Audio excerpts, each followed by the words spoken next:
Bienvenue sur DMG TV, les histoires mystiques. Si tu es nouveau sur la chaîne, n'oublie pas de t'abonner, de laisser un commentaire, de liker et de partager.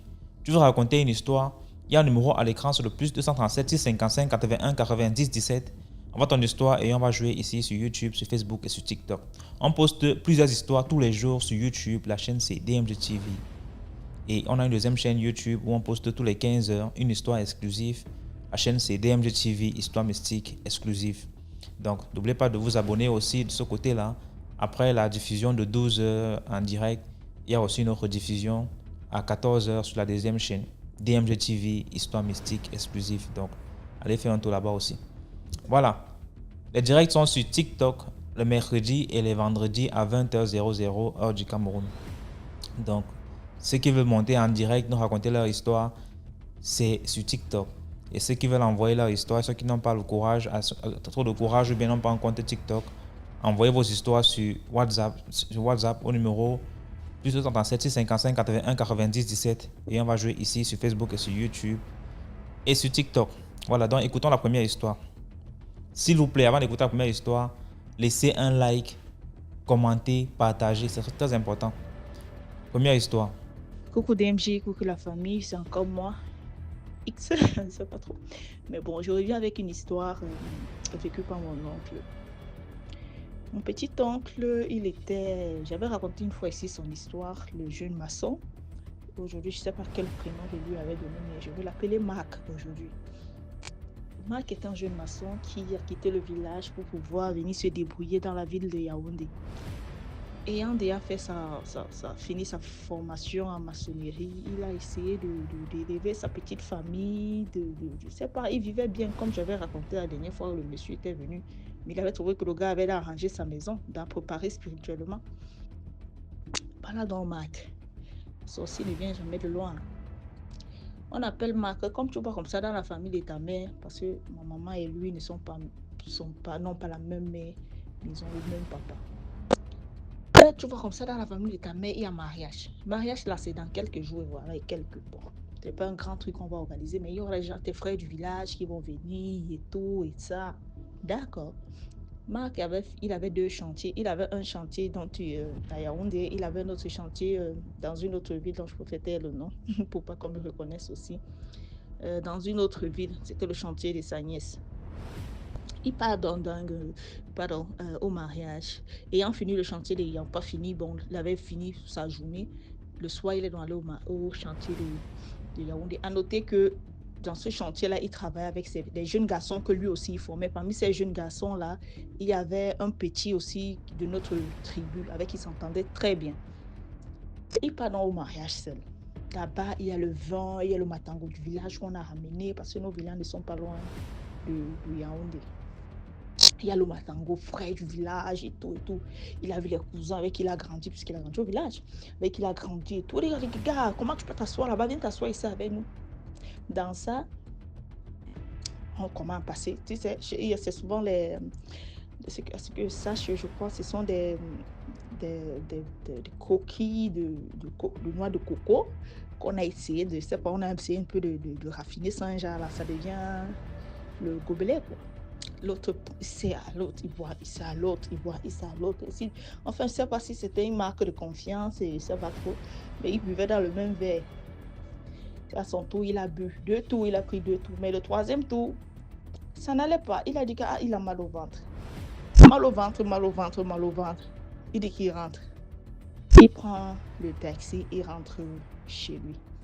Il rentre chez lui, il dit qu'il a vomi toute la route, toute la route. Une voix lui disait qu'il rentre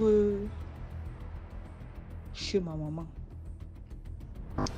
Va chez ta maman, va chez ta soeur, va chez ta soeur, va chez ta soeur, où il y avait le chantier de sa nièce, ma nièce, ma cousine, quoi. Va chez ta soeur, va chez ta... Une voix ne faisait que lui dire cela à l'oreille, va chez ta soeur, va chez ta soeur. Il dit que lui, il a mangé, avant d'aller au mariage, il a mangé le poisson braisé. Le poisson braisé qui fait en sorte qu'il est mal au ventre. Une voix fait que lui dit, va chez ta soeur, va chez ta soeur. La même nuit-là, il part, il peut aux toilettes. Il s'est dit qu'en se versant de l'eau, peut-être ça va descendre, il aura les forces pour prendre la route, pour aller dans la dite ville, dans le littoral. Va chez ta soeur, va chez ta soeur. Il finit de se laver, il s'écroule. Il s'écroule. Qui le réveille, c'est le garçon dont j'ai dit, il forme des garçons, il y a un de notre tribu. C'est le garçon qui le réveille. Quand le garçon le réveille, parce que sa femme n'était pas là.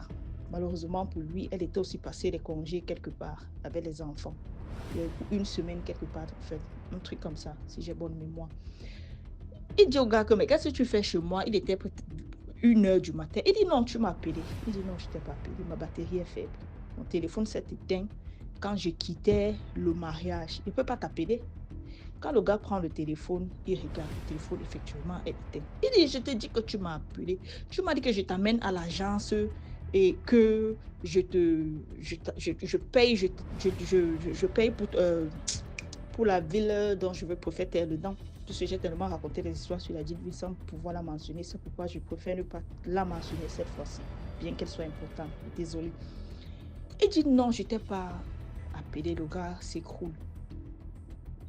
Quand il s'écroule, le gars veut le porter pour amener à l'hôpital. Le gars ouvre sa bouche pour parler que ne m'amène pas à l'hôpital. Comme j'étais appelé aujourd'hui là, va me mettre dans le cas tel. Le gars, mon petit oncle Marc, était accouché là, c'est lui qui parle dedans, comme s'il était inconscient et tout, et tout, et tout.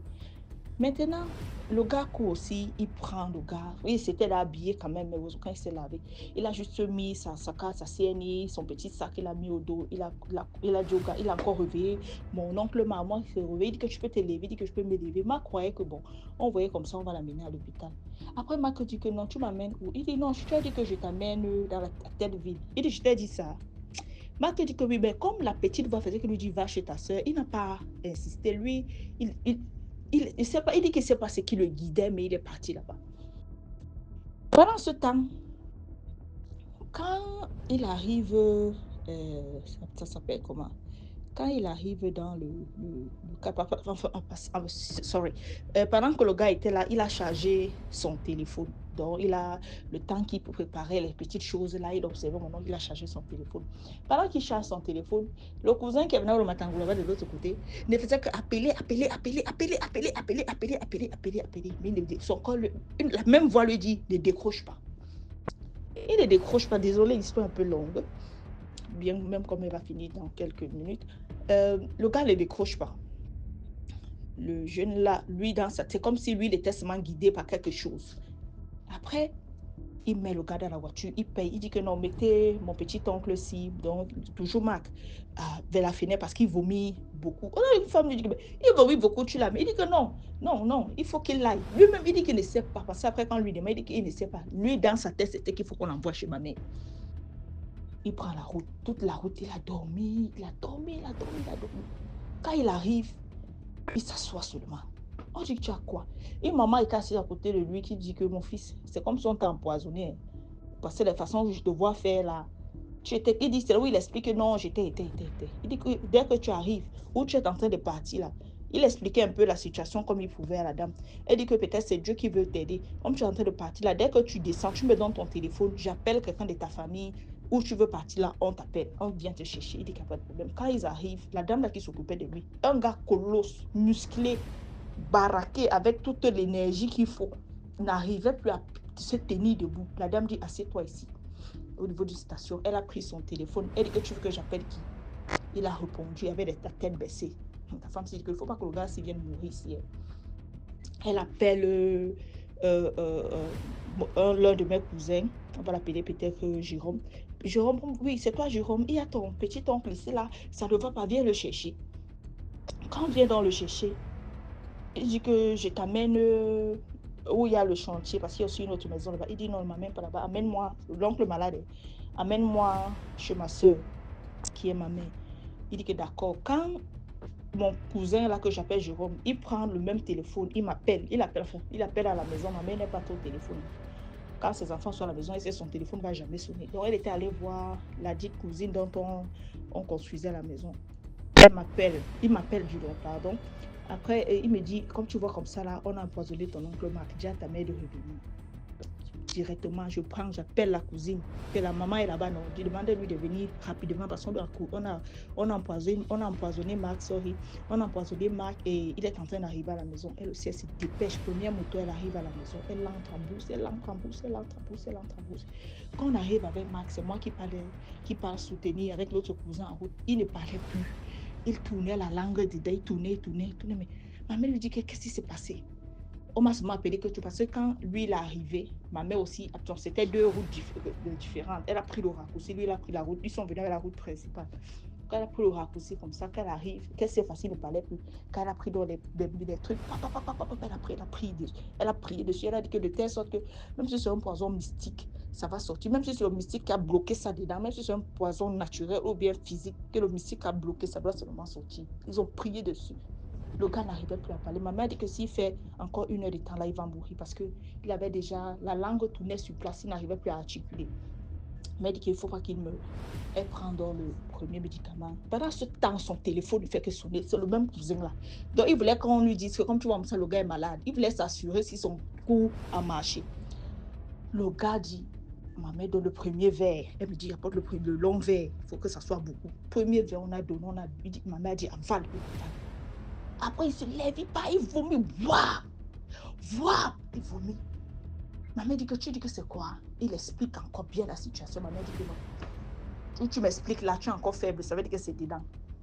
C'est encore dedans. Elle fait encore l'autre médicament. Ce sont des herbes. Elle a pilé, trié, machin. Elle a dosé. Elle a dit, bois ça. Il a encore bu. Il se lève. Je sais où il a pris la force là. Il vomit encore. Dans ça, quand il vomit le machin qu'on a mis dans son verre.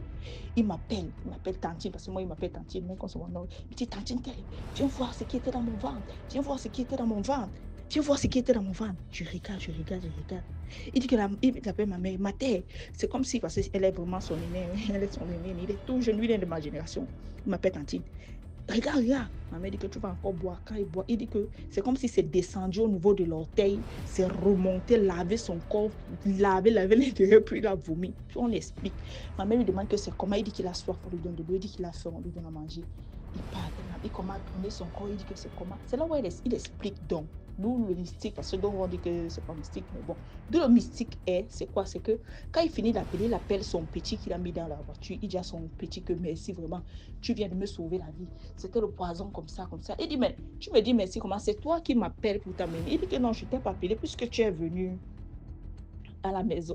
Tu es venu à la maison, tu as trouvé que le téléphone était éteint. C'est ça éteint depuis le mariage. Il dit, je ne sais pas qui t'a appelé. Il dit comment? Il dit que oui, je ne sais pas qui t'a appelé. De toutes les façons, c'est pas ma mère. Moi, j'aimerais te dire merci. Ma mère prend sur le téléphone, elle dit merci au gars. Alors, ma mère explique que peut-être c'est ton ange gardien qui est allé faire. Parce que toi-même, tu nous as expliqué que dans ta tête faisait que te dit ne pars pas à l'hôpital. Va chez ta soeur. Comment tu pourrais expliquer que le téléphone du jeune homme a sonné pour dire que non, tu passes quand on te met dans la voiture pour ta soeur, pour une destination comme ça qu'il ne connaît même, lui-même ne connaît pas. Il n'est jamais arrivé chez moi, mais c'est là où, pendant qu'il nous explique encore, le téléphone fait que sonner. Maman dit que ne prend pas le téléphone là. Il va péder, parce qu'il appelle comme ça, c'est pour savoir si son coup a marché. Donc, je raconte l'histoire pour dire aussi quelque part que parfois nos anges, mon oncle aussi, c'est quelqu'un qui prie beaucoup. Parfois, nos anges gardiens sont avec nous. Il y a la petite voix là qu'il faut souvent écouter. Cette petite voix là. Il a écouté la petite voix, malgré que la maladie était là, mais il a quand même écouté la petite voix. Et la petite voix lui a dit, va chez elle. Si ma mère connaît quand même un peu les trucs dans ce sens-là, pour aider quelqu'un, si c'est direct là, on te donne, tu bois, tu vomis ça. Il m'a montré, c'est ça. Je crois que c'était les choses des piles, je crois, un truc comme ça. Il m'a dit que c'est lui qui m'expliquait. Il me dit, mais il ne sait pas comment il a fait pour avaler ça. J'ai dit que papa, moi, je ne peux pas te raconter, mais c'est la partie qu'on n'a pas compris là. C'est où il a appelé le gars avec qui il travaillait. En fait, où son téléphone a appelé le gars avec qui il travaillait pour venir le chercher. Parce qu'il était seul à la maison. Donc, s'il restait là à la maison, là, sa femme devait venir peut-être dans 3 ou 4 jours. On est seulement venu trouver qu'il est mort. C'était ça ma petite histoire. Merci, bye bye. Merci beaucoup pour l'histoire. Maintenant, on va écouter la deuxième histoire. Bonjour DMG, j'espère que tu vas bien. Bonjour à la communauté DMG là, qui partageait et publiait, envoyait ça dans vos forums, groupe de famille et tout. Et monsieur, j'avais envoyé mon histoire ici depuis samedi passé, mais tu n'as jamais publié ça. En tout cas, j'ai raconté encore 2 autres histoires aujourd'hui. Première histoire, c'est un papa qui s'est réveillé un soir. Il a dit à sa femme qu'il parte à la chasse. Il part à la chasse avec son fils. Le papa a pris tout ce qu'il fallait et tout, il est parti. En allant comme ça, en allant à la chasse, il marche. Arrivé dans la forêt, après des heures de marche, en tout cas, après des heures de marche, son fils était un peu fatigué. Son fils voulait s'asseoir, donc son fils s'est assis. Et le papa a continué à essayer de marcher un peu et tout. Après, il a appelé son fils parce que je pense que chez nous, quand nous partons en forêt la nuit, on n'appelle pas l'autre par son prénom. Tu dois juste faire un signe genre ouh, ouh, ouh. L'autre aussi répond là-bas ouh. C'est un peu comme ça. Mais non, le fils a appelé son enfant, le chasseur a appelé son enfant ouh. Lui aussi il a répondu ouh. Il est parti trouver son père. Après, ils ont marché encore des heures et des heures dans la forêt toute la nuit, presque toute la nuit, ils ont marché. Le papa essayait un peu il y avait des bruits un peu bizarres dans la forêt, machin. Bon, le papa s'est dit que bon, le papa et son enfant s'est dit que bon, si nous sommes en forêt, c'est lui normal qu'il y ait des bruits et tout, c'est la forêt, c'est pas notre monde. C'est pas notre monde, nous sommes juste chasseurs, nous venons chercher le gibier et tout. Après des heures de marche, le monsieur aperçoit une silhouette. Bon, pas une silhouette, il aperçoit genre un animal, une bête sauvage. Donc, le papa éclaire. Quand il met sa torche, il éclaire, il voit le porc-épic. Il voit le porc-épic devant. Il dit à l'enfant que ça, c'est le porc-épic que je vois là-bas. Attends, je vais tirer. L'enfant éclaire aussi avec sa torche. Et bien, effectivement, c'était le porc-épic. Donc, le papa, qu'est-ce qu'il fait? Il charge son arme et il se met à tirer 2 fois. Dès qu'il tire 2 fois, le porc-épic meurt. Le porc-épic a crié, après il est tombé, il est mort. Quand il meurt, le papa et son fils se précipitent pour aller prendre le gibier, pour remonter au village, pour continuer la chasse. Donc, ils sont allés, le papa et son fils se sont approchés. Quand ils s'approchent comme ça, ils remarquent que ce n'est pas le porc-épic. Ils ont remarqué que c'est pas porc-épic. Ils ont vu carrément que c'était un homme qui s'était transformé en porc-épic. On ne sait pas s'il s'est transformé ou comment. On ne peut pas dire qu'il a bien vu le porc-épic. Et heureusement qu'il n'était pas sûr, sinon on n'allait pas le croire. Il était avec son enfant et son enfant a effectivement vu le porc-épic. Raison pour laquelle il s'est mis à tirer. Donc avec la peur et tout, ils sont remontés au village la nuit. Ils sont allés appeler les gens, ils ont attendu un peu au petit matin. Ils sont allés appeler le chef du village, les gens et tout. Et le chef du village, les gens sont partis en forêt, exactement là où, à la scène de drame et tout. Ils ont vu un papa de la quarantaine, cinquantaine, au sol, mort, tué à balle. Il dit bien qu'il a vu la population, le chef du village, qu'il a vu le porc-épic, mais dans sa tête, le porc-épic. Donc il a tiré, c'était quand même non, il n'a pas fait exprès de tirer et tout. Donc le chef du village a dit que bon, on va voir quelque chose. Il a envoyé un petit qui est aussi venu voir ce qui s'est passé à l'appeler le féticheur du village. Donc on va appeler le féticheur du village, il vient avec le petit. Il fait un peu ce truc-là, machin. Après, il dit, mais effectivement, le papa n'a pas menti. Il a dit parce qu'il a vu le porc-épic qu'il n'a pas menti. Parce que celui qui est mort là, c'est quelqu'un qui se transforme souvent en bête sauvage. Il se transforme en bête sauvage. Des fois, il se transforme en éléphant pour aller détruire les plantations des marmots là. Des fois, il se transforme souvent. Maintenant, aujourd'hui, il s'est transformé en porc-épic. Effectivement, c'était un porc-épic. Et le papa a vu que le papa a tiré. Quand il a tiré, c'est lui qu'on a tiré. Donc, c'était un peu ça mon histoire. Je vais encore vous envoyer une histoire similaire. Une histoire similaire. Merci beaucoup pour l'histoire. Maintenant, on va écouter la troisième histoire. Alors, Berger, bon dia. C'est encore moi, l'Angolaise. Je voulais encore relater une petite histoire de mon voisin. Quand j'étais au quartier, il y avait un voisin. Il s'appelait, je vais vous donner le nom de Alain. Il s'appelait Alain. Il était marié, mais il aimait des femmes. À un moment, il sortait avec une femme mariée.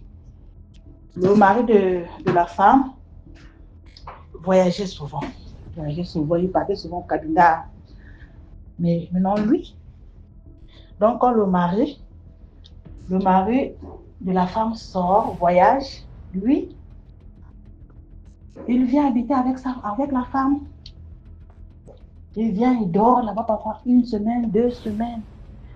Maintenant, les voisins, le voisin de la femme, vous voyez, quand le mari arrive, les voisins relatent chez le mari que votre femme, quand tu voyages, il y a un homme qui vient ici, il passe parfois 1 semaine, 1 semaine et demie, 2 semaines. Ça dépend. Ah bon? Donc, toi-même, pour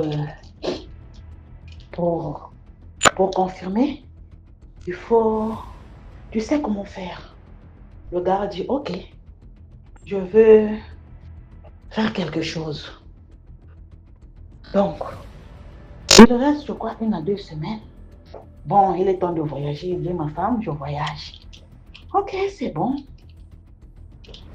Le gars voyage.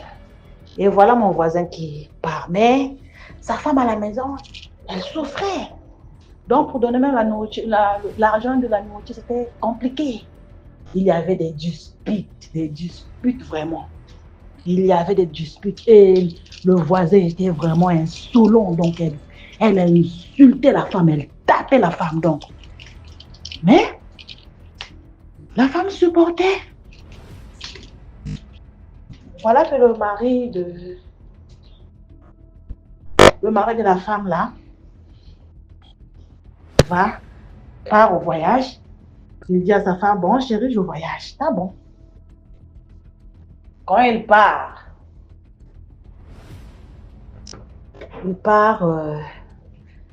d'abord dans un hôtel. Question de rester même 1 à 2 jours. Mon voisin arrive dans la maison de la femme là. Donc c'est devenu sa maison. Il reste 1 à 2 jours. Maintenant, le mari de la femme, un jour, le 2e jour, il fait éruption. Oui. Il fait éruption dans la maison. Tard de la nuit vers le 22h, 23h. Comme il avait des clés, il vient, il ouvre juste la maison. Voilà mon voisin, en slip. Avec la femme de Trouille. Quoi? Mais quand le gars était vraiment, bon, je peux dire poli, calme. Il a juste dit à mon voisin, car on est des hommes. Toi, tu sais que ma femme est mariée. Donc, cette maison-là, ça m'appartient. C'est moi qui paye ça. Donc, je te demande juste de sortir et de laisser ma femme. Ça, c'est ma femme. C'est moi qui entretiens cette femme. Cette femme, c'est moi. Je suis son mari. Donc, s'il te plaît, laisse ma femme. Mon voisin prend ses habits, il porte ses habits. Il part. Premier avertissement. Après, quelque temps, au lieu de laisser, il continue toujours avec la femme de Trouille. 2e fois, Toujours le même. On vient t'attraper dans la maison. Le gars dit, mon gars, on est des hommes, je ne veux pas te détruire. Laisse ma femme. Ce que tu fais là, c'est pas bon. Moi, je me suis renseignée. Toi, tu as une femme et tu as des enfants. Donc, laisse ma femme tranquille. Ça, c'est ma femme. J'ai doté cette femme. Laisse ma femme tranquille. Tu pars. Mon voisin, au lieu de laisser, il insiste. Il est toujours dans la maison d'autrui. Quand le gars part en voyage, lui, il récupère la femme. Troisième fois, le mari lui parle encore. Il n'entend pas. Ah, je ne sais pas où l'homme est rentré. Il est parti faire quoi et voilà quelque temps. Mon voisin, son pied enfle. Son pied enfle. Il n'arrive même plus à marcher. Il est scotché à la maison. Maintenant, qui va souffrir?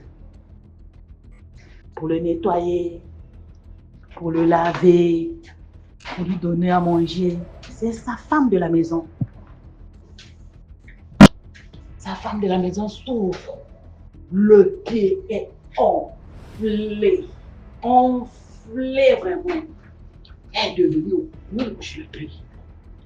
Et nous, on entendait juste comment il pleurait. Et il pleurait comme un enfant. Et il fallait consulter. Il a consulté. On lui a dit que la femme d'autrui que tu couchais avec, la femme d'autrui que tu fréquentais, tu partais dormir dans la maison d'autrui. Et le propriétaire t'a averti combien de fois? Ou 3 fois. Ah. Est-ce que tu as écouté? Oh non. Voilà. Il faut partir lui demander pardon. Pour retrouver le gars. Ils sont partis. Le grand frère du voisin est parti demander pardon. Il a retrouvé le gars. Le gars a dit, moi, je ne suis pas là-bas, c'est pas moi. Qui vous a dit que c'est moi qui a fait ça? C'est pas moi. Moi, je ne connais pas cette situation. Moi, je ne connais pas ce problème. Donc, vraiment, cherchez quelqu'un d'autre. Lui, il a couché avec ma femme. Je lui ai dit 3 fois, je lui ai averti 3 fois de laisser ma femme. Il n'a pas laissé. Je ne sais pas. Voilà le voisin. Quand il pleure, nous, on ne dormait plus. Nous, on ne dormait plus.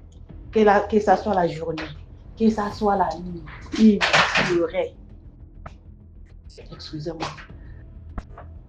Voilà 2 semaines, le pied, donc la chair commence à tomber. Hé, Jésus. C'était terrible. Un jour, je suis partie voir la femme, comme on était vraiment bien avec la femme. Je suis partie la visiter. Ah, sœur, comment ça va? Oh, ton gars là. C'est elle qui me dit, moi, est-ce que je suis même là-bas? C'est son karma, oh. C'est son karma qui fait ça. Il a sorti avec la femme. Parce que nous, on ne savait pas. On ne savait pas. C'est la femme qui me relate que c'est son karma. Il sortait avec la femme de plus. Toi, vous regardez comment il me tapait. Je dormais parfois affamé. Lui, il était simple dans ses pousser, je ne sais pas, des bois ou quelque chose comme ça. Donc, voilà le résultat. Quand je rentre dans la maison pour voir le gars, mon voisin là, je n'ai pas pu voir ça. Et Jésus, le plaid. Hein? Mais j'ai dit, la personne qui a fait ça. Au Congo, on appelle ça basso. Regarde la plaie, donc l'os, donc tu vois l'os comme ça là. J'ai pas pu. Donc le gars, il ne dormait plus. Il était assis seulement au salon. Il ne dormait plus. Et puis son grand frère a trouvé, je crois, un marabout, un féticheur comme ça. Le féticheur est arrivé, le féticheur a dit, toi pour te soigner, moi pour te soigner plutôt, il faut que tu fais un sacrifice. Un sacrifice? Oh oui, tu dois faire un sacrifice. Un sacrifice d'homme. Un sacrifice d'homme. Son grand frère a dit, le sacrifice d'homme là, c'est qui il va donner. En tout cas, pas mes enfants, pas ma famille. Lui, il a ses enfants. Donc, s'il va donner ses enfants, ça le regarde. Le gars dit oui. Je sacrifie mon fils. Il avait son fils était un bébé comme ça là. Un bébé de 1 année. Il a donné. Sa femme ne savait même pas. Il a donné. Il a sacrifié son fils pour qu'il puisse guérir. Oh. Quelques semaines plus tard, le bébé est mort. Un enfant qui était en bonne santé est mort comme ça là. Le Nganga a disparu. Nous, comme des voisins. Donc, quand il criait, non, donnez. Ah, j'ai sacrifié mon enfant. Ah, j'ai sacrifié mon enfant. Le Nganga on dit comment? Le Nganga m'a menti. Il m'a menti, le gars là m'a menti. Il m'a dit de sacrifier mon enfant, je vais guérir. J'ai sacrifié mon enfant. Donc le bébé était mort. Dans la maison, en dormant. La femme aussi a dit, quoi? Donc tu as sacrifié mon enfant? Mon enfant qui n'était même pas malade. Tu l'as sacrifié pour que tu sois, pour que tu guéris. Voilà comment la femme aussi pour ses affaires, il part, il laisse le gars dans la maison. Le gars, il n'a même pas fait 2 semaines. Lui, il est mort dans la maison. C'est son grand frère qui est venu l'enterrer. Donc c'est ça mon histoire. Merci vraiment de DMG.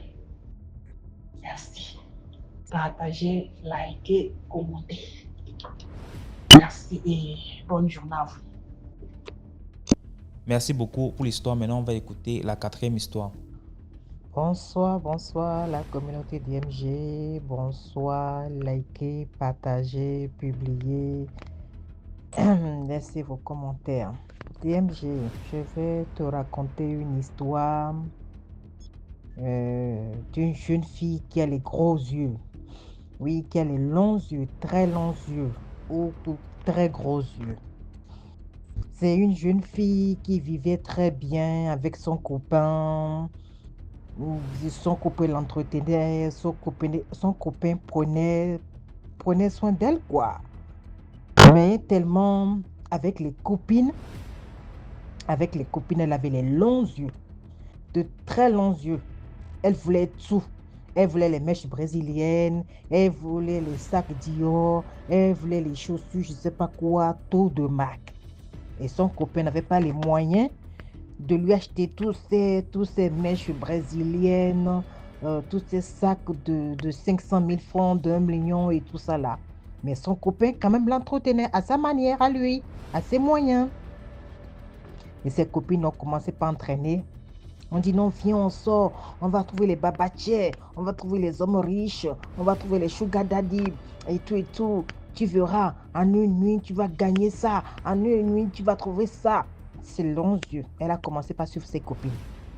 La vue du dehors, la vue du poulet, elle a commencé par vivre la vue du poulet d'IMG. Jusqu'à ce qu'un soir, elle est tombée sur un monsieur, un babatier, un homme riche, quoi. Le monsieur, ils ont bu, ils ont mangé. Le monsieur lui dit, bon, maintenant, tu vas passer la nuit avec moi. Est-ce que tu veux passer la nuit avec moi? Elle dit oui, il n'y a pas de souci. Elle dit au monsieur, oui, elle accepte. Le monsieur lui dit, bon, si tu passes la nuit avec moi, je vais te donner 500 000 francs. Dès qu'elle a entendu 500 000 francs, elle a dit oui tout de suite. Tout de suite, elle est partie avec le monsieur. En ne sachant pas que le monsieur était mystique. DMJ, ils ont passé la nuit ensemble et tout. Le lendemain, le monsieur lui remet une enveloppe de 500 000 francs CFA. Elle était toute contente, elle était en joie, elle appelait toutes ses copines. Elle disait à ses copines, oh, regardez, j'ai eu 500 000 francs. Hier, je suis sortie, j'ai vu un monsieur, et tout. Voilà, j'ai passé la nuit avec lui, et tout. Il m'a donné 500 000 francs. Waouh, c'est génial. Ah non, mon copain, je vais le laisser, je vais le bras. Il est rentré, elle est rentrée, pardon. Elle est rentrée, elle a appelé son copain, elle a dit à son copain, c'est fini entre toi et moi. Elle a mis fin à la relation entre son copain et elle. Elle a mis fin à la relation. Le copain l'a supplié, il a pleuré, il a tout dit, il a dit non, non, non, non. Elle dit non, non, non. Oh, tu es un pauvre type. Regarde, voilà, j'ai trouvé quelqu'un qui m'a donné 500 000 francs en une seule nuit. Et toi, qu'est-ce que tu me donnes à part 15 000, 20 000, 10 000, 30 000, 40 000? Si tu m'as trop donné, c'est 50 000. Et tout. Elle a bloqué le monsieur. Elle a bloqué son copain. Son copain a pleuré, resté dans le gourmet de l'amour. Son copain est passé à autre chose. Quelques jours plus tard, elle commence par sentir. Partout où elle passe, on lui dit qu'elle sent mauvais. Là où elle a loué, tous les voisins lui disent, mais qu'est-ce qui sent mauvais? Pourquoi tu sens mauvais? Elle dit, bah, je ne sens pas mauvais. Les voisins lui disent, si, tu sens mauvais. Tu pues. Tu sens mauvais comme un cadavre. Une très belle fille, jeune. Très belle fille, jeune. Elle a commencé par sentir mauvais. Elle est partie à l'hôpital. Déjà, avant de partir à l'hôpital, c'est sa partie intime. Elle a commencé, comment dire, sa partie intime a commencé par gratter. Ça le gratte, ça le démange, sa partie intime. Elle a commencé par sentir démangeaison sur sa partie intime. Elle est partie à l'hôpital. Ils lui ont donné des médicaments, des antibiotiques, des pommades. Non, sa partie intime a commencé par se décomposer depuis l'intérieur. L'intérieur de son vagin a commencé par se décomposer. Se décompose. Elle ne peut plus sortir. Ça coule, ça pue, ça sent mauvais. Elle ne peut plus sortir. Et c'est de là qu'elle a crié au secours. Elle a crié au secours. C'est de là que quelqu'un l'a dit, va chez tel monsieur, appelle ce vieux-là. Le vieux-là va te traiter, il va te guérir. Ça là, c'est mystique. Et elle a couru chez le vieux. Le vieux dit, mais pourquoi tu sens comme ça? Pourquoi tu pues? C'est quoi? Toi, une belle femme, une jeune fille comme toi, et puis tu pues comme ça. Qu'est-ce qu'il y a? Le vieux a consulté pour elle. Le vieux a consulté pour elle. Et le vieux a dit, mais tu as couché avec tel monsieur, non? Et le monsieur t'a remis telle somme, non? Elle dit oui. Et le vieux lui a dit, mais le monsieur t'a utilisé. Elle a pris que le monsieur a récupéré un truc en toi. Le monsieur a récupéré un truc en toi et il a laissé un autre truc en toi. Le vieux a dit, le vieux lui a dit, je vais te guérir, tu ne mourras pas. Tu ne mourras pas, mais tu auras du mal à te marier à l'avenir. Je vais essayer de te récupérer parce que le vieux, là où il est parti te laisser, je vais essayer de te récupérer. Si tu as de l'argent, je vais te soigner. Elle a les 500 000 que le monsieur lui a donné là, elle a tout ramené chez le vieux. Le vieux a travaillé pour elle. Elle a eu la chance, hein, DMG. Elle a eu la chance, sinon elle devait mourir. Le vieux lui a dit, il lui restait une semaine qu'elle va simplement dormir puis elle ne va plus jamais se réveiller. Elle puait, elle sentait le cadavre, DMG, elle sentait le cadavre. La morale de l'histoire, DMG, c'est simplement pour dire aux filles que les filles, si tu as un copain, si tu es une femme, une fille, tu as un copain, même si ton copain n'est pas riche, occupe-toi de lui, évoluez ensemble. Arrêtez d'avoir les longs yeux, les gros yeux. Ma copine a ci, moi aussi je veux. Mon ami a ça, moi aussi je veux. Mon copain a ci, moi aussi je veux. Le copain de ma copine a ci, lui donne 500 000, lui donne 1 million, lui donne ceci, moi aussi je veux un homme comme ça. C'est ça. DMG, je reviendrai pour une nouvelle histoire. Merci, likez, partagez et abonnez-vous. Merci beaucoup pour l'histoire. Maintenant, on va écouter la 5e histoire. Bonsoir DMG, j'espère que tu vas bien. Bonsoir à tous les abonnés. Je suis l'une de tes abonnées depuis des années. C'est ma 2e histoire. Je vais essayer d'être brève parce que la dernière fois on m'a dit que j'ai trop discouru. Bon, j'étais étudiante. Quand j'étais encore étudiante en temps, je voulais une activité en parallèle pour pouvoir joindre les deux bouts. Et comme ça, j'ai trouvé un boulot chez un monsieur. Excuse-moi, je ne vais pas rentrer dans les détails parce que on peut me reconnaître et le monsieur est toujours dans la ville au fait. Nous sommes toujours dans la même ville. Donc j'ai trouvé un boulot chez le monsieur et je devais travailler là-bas 3 fois par semaine. J'ai commencé. C'était un monsieur qui a été, comment dirais-je, c'est un monsieur qui a été affecté dans le pays où je suis. Nous sommes du même pays. Donc, quand on s'est vu pour l'entretien et tout, il m'a paru vraiment bien et tout. Je me suis dit, waouh, Dieu a répondu à mes prières. Je cherchais un boulot pour pouvoir joindre les deux bouts. Et voilà que j'ai trouvé. J'ai commencé le boulot. C'est un homme marié qui a des enfants au pays, dans notre pays, mais qui est seul ici. À un moment donné, il a commencé à me faire la cour. Et je ne voulais pas, je lui ai dit clairement que je ne veux pas sortir avec un homme marié et tout. Il insistait et tout, mais je ne voulais pas. Il arrivait des moments où, à force de travailler, je suis obligée de passer la nuit. Il m'a trouvé une chambre dans la cité, toujours dans la villa, j'ai une chambre à moi, une douche à moi. Et un jour, épuisée par le travail, je me suis couchée sans prier. J'ai fermé la porte derrière moi, je me suis couchée. Dans la nuit, à un moment donné, ce n'était pas un rêve parce que j'étais en éveil. Je vois la porte s'ouvrir, quelqu'un qui entre. La lumière du couloir était allumée, mais la lumière de ma chambre était éteinte. Donc, je pouvais voir clairement la personne rentrer. J'ai vu la personne rentrer. Je ne vais pas rentrer dans les détails, mais il avait la même silhouette que mon patron. Il rentre, il contourne le lit, il vient au niveau de ma tête, là où je pose ma tête. Il s'appuie sur moi avec tout son poids, il commence à m'étrangler. J'avais du mal à parler, je criais, aucun son ne sortait. Et d'ailleurs, on n'était que 2 dans la maison et c'est une grande cité. Donc même si je criais véritablement, personne ne pouvait venir. J'ai commencé à prier dans mon cœur, j'ai commencé à prier. Tout d'un coup, je le vois propulsé au mur. Il a été propulsé violemment au mur. Je me réveille en sursaut, il n'y a plus personne dans la chambre. La porte est fermée, je me dis dans mon cœur, mais attends, je n'ai pas rêvé. Je n'ai pas du tout rêvé. Je n'arrivais plus à dormir. Le truc me dit, lève-toi, tu pries. J'ai prié jusqu'à 6 heures. Je me suis levée, j'ai fait ce que j'avais à faire et je suis partie. Un autre moment, je suis venue et je travaille. Tout d'un coup, comme il continuait à me faire la cour, il continuait toujours à forcer.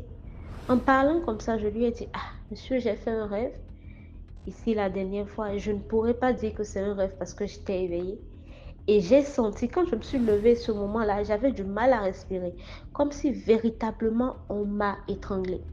Je lui ai dit le rêve, il a eu un sourire au coin des lèvres et il n'a rien dit. Ce fut un temps, il était sorti, j'étais seule. J'ai eu la curiosité quand j'arrangeais sa chambre. Je suis tombée sur une Bible. Dès que j'ai touché la Bible, j'ai eu la chair de poule, ma tête était devenue comme énorme. J'avais une sensation étrange. J'ai ouvert la Bible, je vois c'est écrit la Bible des jeunes. Le truc m'a dit n'ouvre pas plus. J'ai déposé, j'avais les poils redressés sur mon corps, j'étais pas bien. Je suis sortie en vitesse de la maison. Quand je lui ai dit le rêve, il a eu un sourire, un restus. Après, tout d'un coup comme ça, il m'a arrêté. Je lui écrivais pour savoir quand est-ce que je dois venir travailler et tout, rien. Il ne me parlait pas. Un jour, j'étais agacée. Je lui ai laissé un vocal vraiment poignant. Et là, il m'envoie un message, il me dit, tu as eu de la chance. Je lui dis, j'ai eu de la chance comment? Il dit rien. Je l'appelle, il prend pas. Après, il m'écrit encore, il me dit, tu as eu de la chance.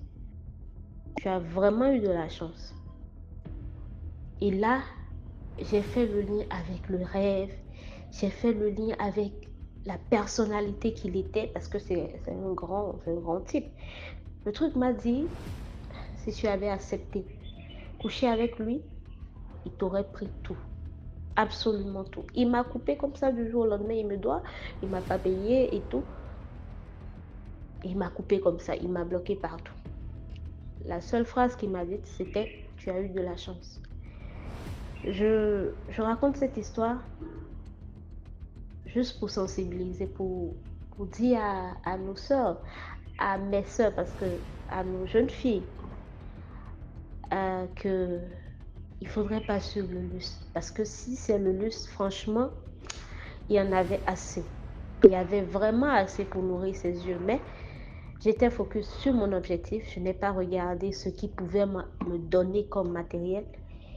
Je suis restée sur ma décision et c'est ça qui m'a sauvée, parce que aujourd'hui, si j'avais accepté être dans son lit et tout, qui sait, peut-être qu'il m'aurait tout pris, mon énergie, mon étoile, tout ça.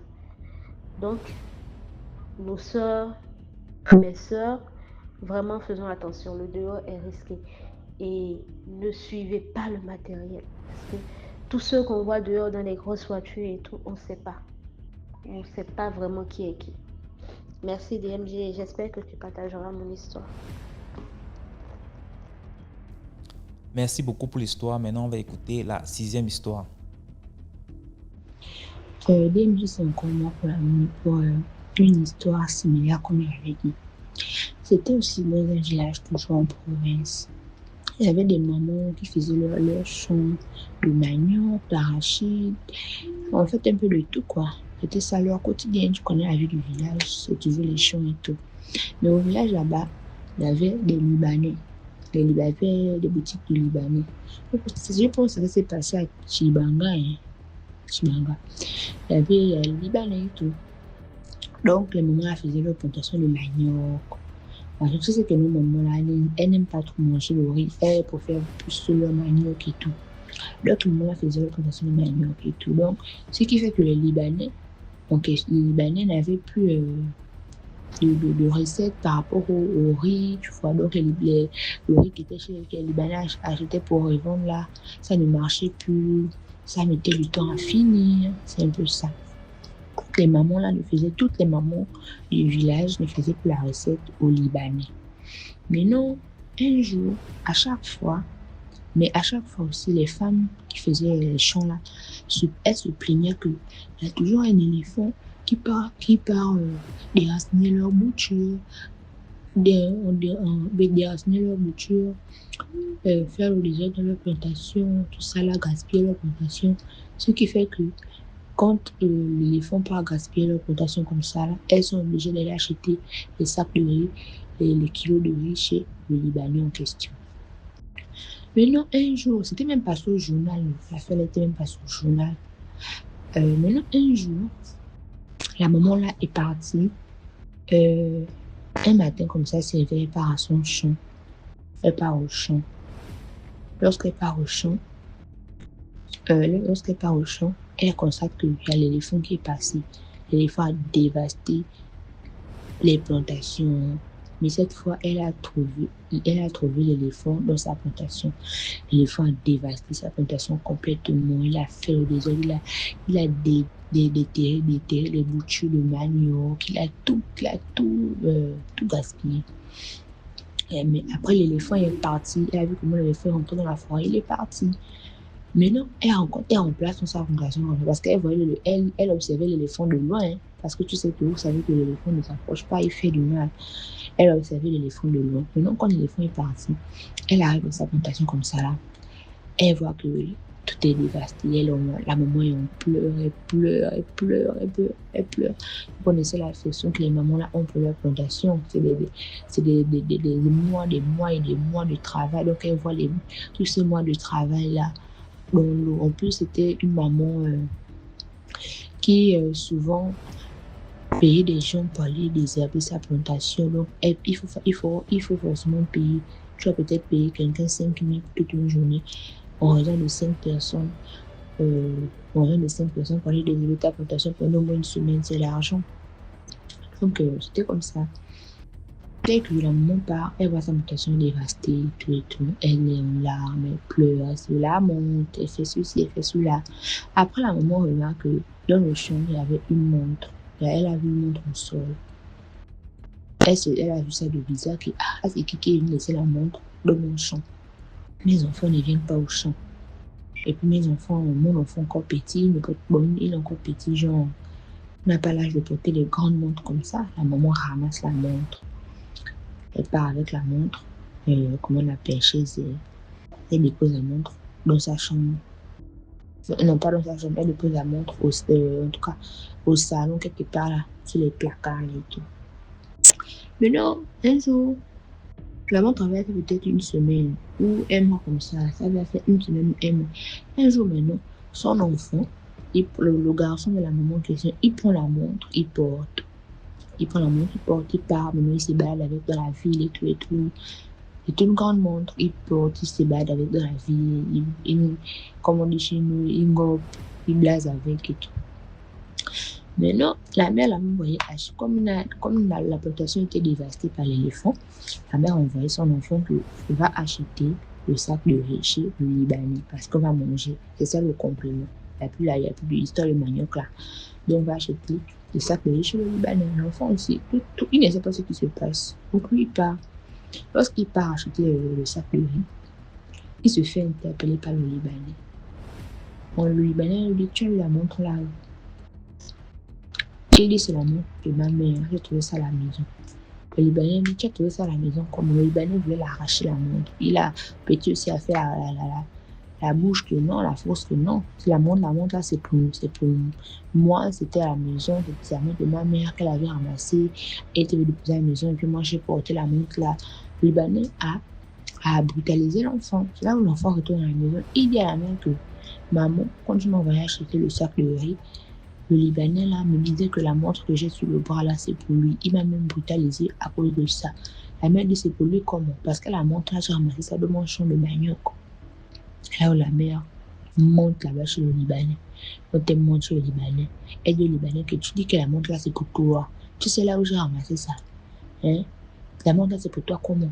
Si c'est pour toi, c'est que c'est toi que tu demandes, c'est que tu es allé faire quoi de mon champ de manioc, vu que moi j'ai ramassé la montre là de mon champ de manioc. Hein?